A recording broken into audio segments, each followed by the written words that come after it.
Corporate sector, organise sector और तमाम दूसरे सेक्टर्स में कर्मचारियों की बेसिक सैलरी में से हर महीने 12% ईपीएफ अकाउंट में जमा होता है और ठीक इतना ही पैसा एम्प्लॉयर की ओर से भी जमा किया जाता है। इतना ही नहीं, सरकार की ओर से हर साल ईपीएफ की ब्याज दरें भी तय की जाती हैं। सरकार ने फाइनेंशियल ईयर 2023-24 के लिए 8.15% सालाना ब्याज तय किया है। ईपीएफ के जरिए कोई भी कर्मचारी रिटायरमेंट तक बड़ा अमाउंट इकट्ठा कर सकता है।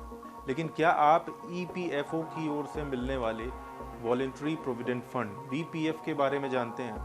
अगर आपको इसके बारे में नहीं पता तो आज हम आपको इस बारे में बताएंगे और इसके 5 बड़े फायदे क्या हैं ये भी जानेंगे। नमस्कार, मेरा नाम है कुशाग्र उपाध्याय। वीपीएफ नौकरी पेशे लोगों के लिए एक निवेश का बेहतर ऑप्शन है। इसमें कर्मचारियों को वही फायदे मिलते हैं जो ईपीएफ में मिलते हैं। अगर आप निवेश के किसी ऐसे ऑप्शन की तलाश में हैं जहां से आपका पैसा सेफ तो रहे ही और आपको हाई रिटर्न भी मिले, तो वीपीएफ आपके लिए काफ़ी फायदे का सौदा हो सकता है। वीपीएफ का सबसे पहला फायदा तो ये है कि इस पर आपको सरकार वही ब्याज देती है जो ईपीएफ अकाउंट पर मिलता है। यानी अगर आप वीपीएफ के जरिए पीएफ अकाउंट में अपना कंट्रीब्यूशन बढ़ाते हैं तो मौजूदा समय में इस पर आपको 8.15% के हिसाब से ब्याज मिलेगा, जो किसी भी एफडी या आरडी से ज़्यादा है। अब अगर आप भी इन्वेस्ट करना चाहते हैं तो उसका क्या ज़रिया है ये भी जान लेते हैं।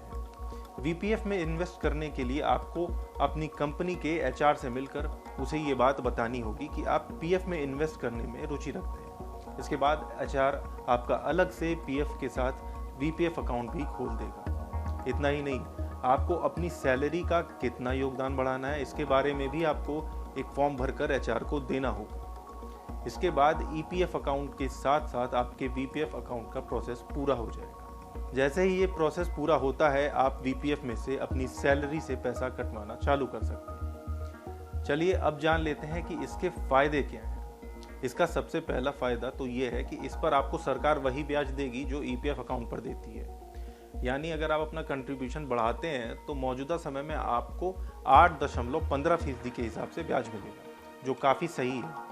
दूसरा फायदा ये है कि वीपीएफ में सैलरी का कितना पैसा निवेश करना है इसकी कोई सीमा अभी तय नहीं हुई है। कर्मचारी चाहे तो वीपीएफ के जरिए बेसिक सैलरी का 100% तक योगदान भी कर सकता है।